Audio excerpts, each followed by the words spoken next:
প্রিয় শিক্ষার্থীবৃন্দ, আমার শুভেচ্ছা নেবেন। আশা করি আপনারা সবাই ভালো আছেন। আমরা গত ক্লাসে বা গত ভিডিওতে যা কিছু শিখেছি সেইগুলো যদি আপনারা শিখে না আসেন বা প্র্যাকটিস করে না আসেন বা দেখে না আসেন, তাহলে স্ক্রিনের উপর ডান পাশে আই বাটনে ক্লিক করে ওখান থেকে দেখে আসবেন, তাতে আপনাদের বুঝতে সুবিধা হবে। আর যদি পছন্দ করে বাছাই করে দেখতে চান, তাহলে ভিডিওর নিচে ডেসক্রিপশন বক্সে তালিকা দেওয়া আছে। আপনার যেটা প্রয়োজন সেগুলো দেখে আমার এই ভিডিওতে আসেন, তাহলে আপনাদের বুঝতে সুবিধা হবে। আজকে আমরা একটা অ্যানিমেশন করার চেষ্টা করব। তো অ্যানিমেশন করার জন্য আমরা পাওয়ার পয়েন্টটা ওপেন করি। পাওয়ার পয়েন্টটা ওপেন করলাম। এইখানে একটা ব্ল্যাঙ্ক পেজ আমি নিলাম, এটা যাকে ছিল এটাকে ফেলে দিলাম, ব্ল্যাঙ্ক পেজ নিলাম।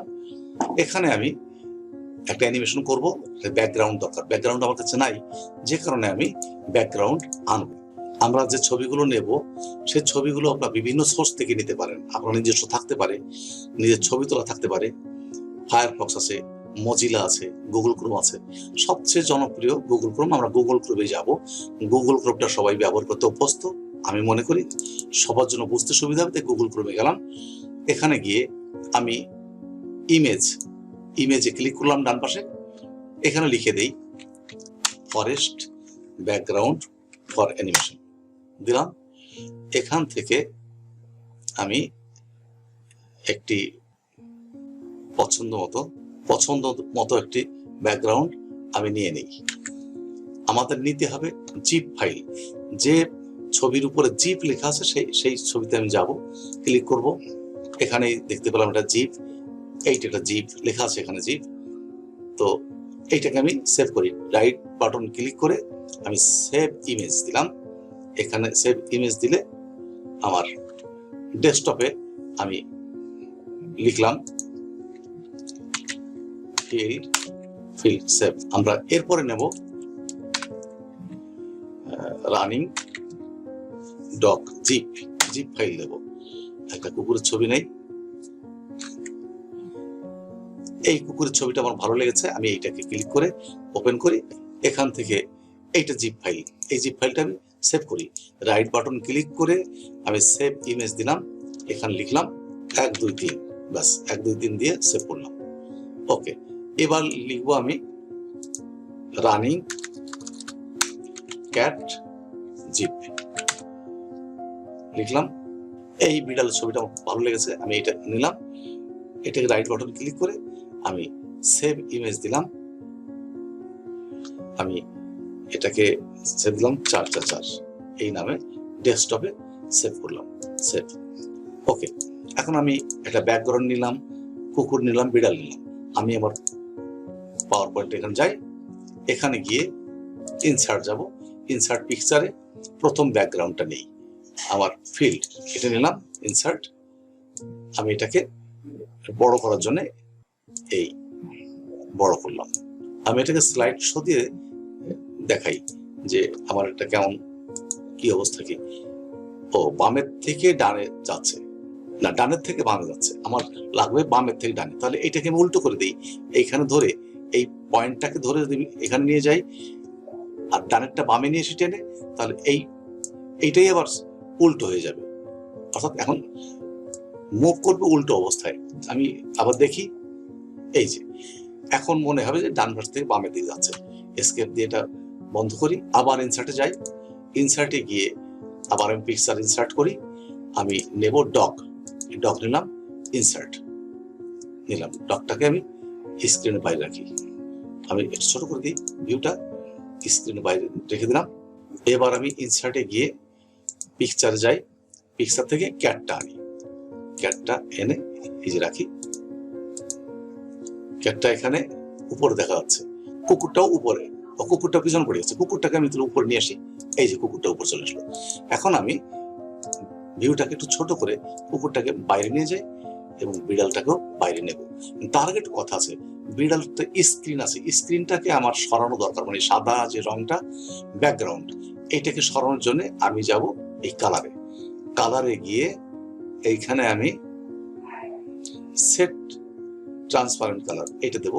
এইখানে দিয়ে যদি এই সাদা রঙের উপর আমি ক্লিক করি, সাদা রঙটা ট্রান্সপারেন্ট হয়ে যাবে, অর্থাৎ অদৃশ্য হয়ে যাবে, সব দেখা যাবে। তো এখন আমি এইটাকে আমি স্ক্রিনের বাইরে নিয়ে যাই।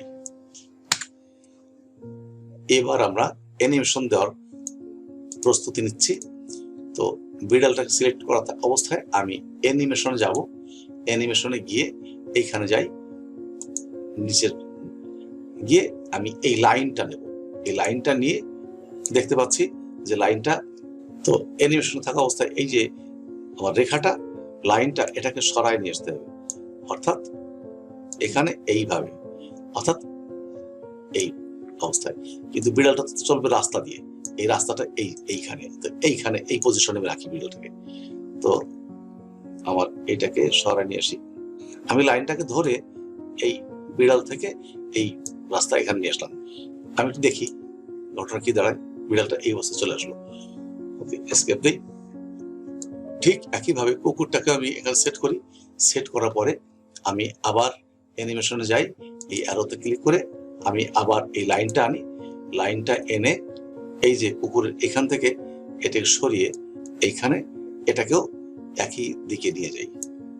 এখন যদি আমি দেখি, দেখব এই যে বিড়াল গেল, পরে কুকুর গেল। তো এইটা একটু পরে গেল। আমি এখানে এখন বিড়ালটা তো আগে দৌড়াবে, অন ক্লিক করলেই দৌড় শুরু করবে। কুকুরটা কি করবে? কুকুরটা ওকে বিড়ালটাকে ফলো করবে। এই জন্য দেব যে উইথ প্রিভিয়াস, মানে আগেটা দৌড়বে পরপর এর পিছনে পিছনে কুকুরটাও দৌড়াবে, এই জন্য উইথ প্রিভিয়াস। না হলে আফটার প্রিভিয়াস দিলে বিড়ালটা পৌঁছে যাওয়ার পরে কুকুরটা রওনা দিত। আর উইথ যদি দেই একসাথে দৌড়াবে, কিন্তু একটু হয়তো পিছনে পড়ে যেতে পারে, যেহেতু বিড়ালটা আগে আছে আর কুকুরটা পিছনে আছে। এখন একটু দেখে নিই। আমার বিড়ালটা গেল, ধরি বিড়ালটা গেল 4 সেকেন্ডে, 4 সেকেন্ড। আর কুকুর যাবে সেখানে হয়তো আমি দিলাম 6 সেকেন্ড। তাহলে এখন আমি প্রিভিউটা দেই। প্রিভিউটা দিলে এই যে বিড়াল গেল, তারপরে কুকুর দৌড়ালো। তো আমি স্লাইডটা আরেকবার দেখি। এখন আমি ক্লিক করি নাই বলে বিড়ালটা কিন্তু আসে নাই, ক্লিক করলে আসবে। এই ক্লিক করলাম, এখন বিড়ালটা আসবে। তো আমি এই অবস্থাটা ঠিক পছন্দ করছি না। তা আমি চাই আমার ক্লিক না করলে যেন আসে, এই অন ক্লিক অপশনটা আমি রাখবো না। সেই কারণে করব আফটার প্রিভিয়াস। আমি যখনই স্লাইডটা শুরু করব তখনই শুরু হয়ে যাবে বিড়ালের দৌড়। এই যে আমি কিন্তু ক্লিক করি নাই, তাতেই বিড়াল দৌড়ানো শুরু করলো। এবং কুকুর, যেহেতু কুকুরকে দেওয়া আছে উইথ প্রিভিয়াস, প্রিভিয়াস বলতে বিড়ালকে প্রিভিয়াস ধরা হয়েছে, বিড়ালের পরেই সাথে সাথে কুকুরটাও দৌড় শুরু করবে। এই যে আমরা নিয়ন্ত্রণ করলাম কিভাবে, বিড়ালকে দিলাম আফটার প্রিভিয়াস আর কুকুরকে দিলাম উইথ প্রিভিয়াস। এই দুটো অপশন দিয়ে আমি দৌড় শুরু করলাম। আর বিড়ালকে দিলাম 4 সেকেন্ড, কুকুর দিলাম 6 সেকেন্ড। মানে বিড়ালটা দৌড়ে চলে গেল, কুকুরটা তো পিছনে পড়ে গেল, দৌড়ে পারলো না। আর কুকুরকে দিয়ে সময় কমিয়ে দিই, তাহলে বিড়ালের আগে কুকুরটা পৌঁছে যাবে। তো এটা লজিক্যাল না। ভিডিও করতে গেলে বা অ্যানিমেশন করতে গেলে এই লজিক্যাল বিষয়গুলো একটু মনে রাখবেন আপনারা। তো যাই হোক, আমরা একটা ছোটখাটো একটা অ্যানিমেশন তৈরি করতে পারলাম। আমি আবার দেখি প্রিভিয়াসটা কি অবস্থায়, রিভিউটা দেখি আমরা।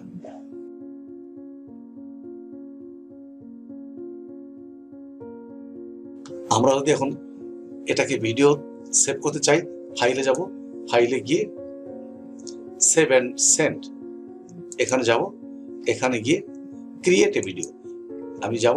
এখানে 5 সেকেন্ড পরে অটোমেটিক চলবে। যেহেতু আমার স্লাইড একটাই, সেই কারণে এখানে 5 সেকেন্ড পরে আসবে, এটা দরকার নেই। এটা 1 সেকেন্ড করে দিলেই আমার জন্য প্রযোজ্য হবে। এরপরে আমি ক্রিয়েট ভিডিও, আমি ডেস্কটপ সিলেক্ট করলাম, এখানে আমি দিলাম যে অ্যানিমেশন অন, এইটা দিয়ে আমি সেভ দিলাম। এখন অ্যানিমেশনটা সেভ হচ্ছে। এই যে আমি নিচে দেখতে পাচ্ছি যে এখানে অ্যানিমেশন তৈরি হচ্ছে, প্রোগ্রেসিভ বারটা ধীরে ধীরে বাড়ছে। এটা যখন পূর্ণ হয়ে যাবে আমার, তখন ভিডিওটা তৈরি হয়ে যাবে। আমার ভিডিওটা তৈরি হয়ে গেছে। এখন আমি এটা মিনিমাইজ করে রাখি।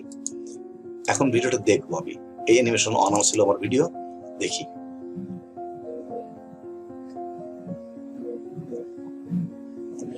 ওকে, তো আমার একটা ভিডিও তৈরি হয়ে গেল, ছোট্ট একটা অ্যানিমেশন আমার তৈরি করতে সক্ষম হলাম।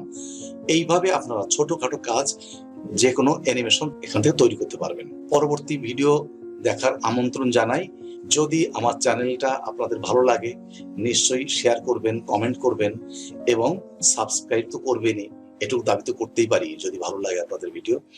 আর যদি কোনো প্রয়োজন হয় কমেন্ট করবেন, আমি সেই অনুযায়ী ভিডিও তৈরি করে আগামীতে আপনাদের কাছে উপস্থাপন করব। আপনারা সবাই ভালো থাকুন, সাথে থাকুন, সুরক্ষিত থাকুন। ধন্যবাদ।